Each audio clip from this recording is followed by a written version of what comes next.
আমরা পাবনা থেকে আসছি তারেক জিয়ার গণসম্বর্ধনা অনুষ্ঠানে দেখার জন্য, ওনাকে এক নজর দেখার জন্য আসছি। উনি হলো বাংলাদেশের রাজপুত্র। উনি আজকে আসবে এবং দেশে একটা সুষ্ঠু নির্বাচন হবে এই মর্মে একটা বক্তব্য দেবে। সেই বক্তব্য শোনার জন্য আমরা আসছি। সুষ্ঠু ধারায় অব্যাহত থাকুক গণতন্ত্র, এই প্রত্যাশায় আমরা করি। আসলে শেখ হাসিনা দেশে নাই। শেখ হাসিনা অনেকবারই বলছে যে তুমি সাহস থাকলে দেশে আসো। তো এখন শেখ হাসিনা কোথায়? তারেক জিয়া তো আজকে বাংলার মাটিতে আসবে, তো শেখ হাসিনা কোথায়? আর শেখ হাসিনার দল বল কোথায়? এটা আমরা দেখতে চাই। 2 দিন আগে আসছি, রাস্তাঘাটে আমরা আসতে পারতাম না, অনেক যানজট। এখনই তো ঢুকতে পারতাম না, মঞ্চে ঢুকতে পারতাম না, কারণ এদিকে আবদুল্লাপুর, এদিকে যাত্রাবাড়ি, এদিকে গাবতলী, লোকারণ্য, লোকের কোনো স্থান দেওয়ার জায়গা নাই ঢাকা শহরে।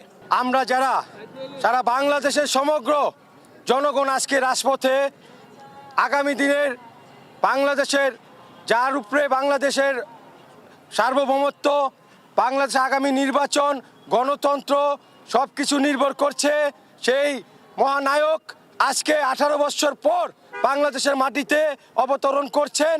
আমরা সবাই আজকে আনন্দিত, খুশি।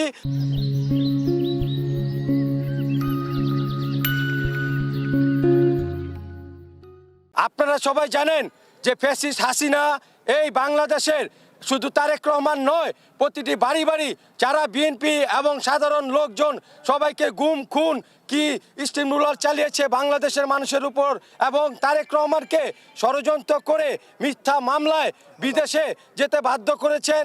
তাকে শারীরিক টর্চারিং করে, অসুস্থ করে তাকে মেরে ফেলার ষড়যন্ত্র করা হয়েছিল। কিন্তু আমরা সারা বাংলাদেশের মানুষ আজকে প্রমাণ করেছে যে দেশনায়ক তারেক রহমানের সাথে সারা বাংলাদেশের মানুষ আজকে এক। আমরা এই 17 বছর দুঃখে কষ্টে যা ছিলাম, আজকে আমাদের আনন্দের দিন। কেন আনন্দ? আনন্দ হলো আমাদের তারেক রহমান দেশনেত্রী খালেদা জিয়াকে দেখার জন্য বা দেশের মানুষের জন্য নির্বাচন করার জন্য উনি আসতেছে। এই জন্যেই আমরা এখানে আজকে সারা রাত ধরে জাগ্রত থেকে ওনার জন্য অপেক্ষায় আছি। আলহামদুলিল্লাহ, আমাদের প্রত্যাশা হইল দেশকে সুসংগত করিয়ে এনে, দেশকে ভালো রেখে এনে দেশের মানুষের পরিচালনা করার দায়িত্বটা তার কাছে আমরা দিতে চাই। সব আসছেন বহুদিনের পরীক্ষিত, আজকে সমস্ত বাংলাদেশের মানুষ উদ্বেলিত। আমরা ওই জন্য সবাই আমরা সবাই যাচ্ছি। খুব ভালো লাগছে, কারণ বিগত 16 বছর 17 বছর সমস্ত বাংলাদেশের মানুষের একটা অবরুদ্ধ অবস্থায় ছিল। দেশপ্রেম, দেশের জন্য আমাদের নেত্রী হলো দেশপ্রেমিক। এই জন্যে আমাদের জাতীয় পতাকা মাথায় নিয়ে লিডারকে আনতে যাইতেছি। এটা ঈদ মোবারক, ঈদের খুশি, আমাদের ঈদের মতন খুশি। আমরা ঈদের মতন খুশি নিয়ে এখানে আসছি।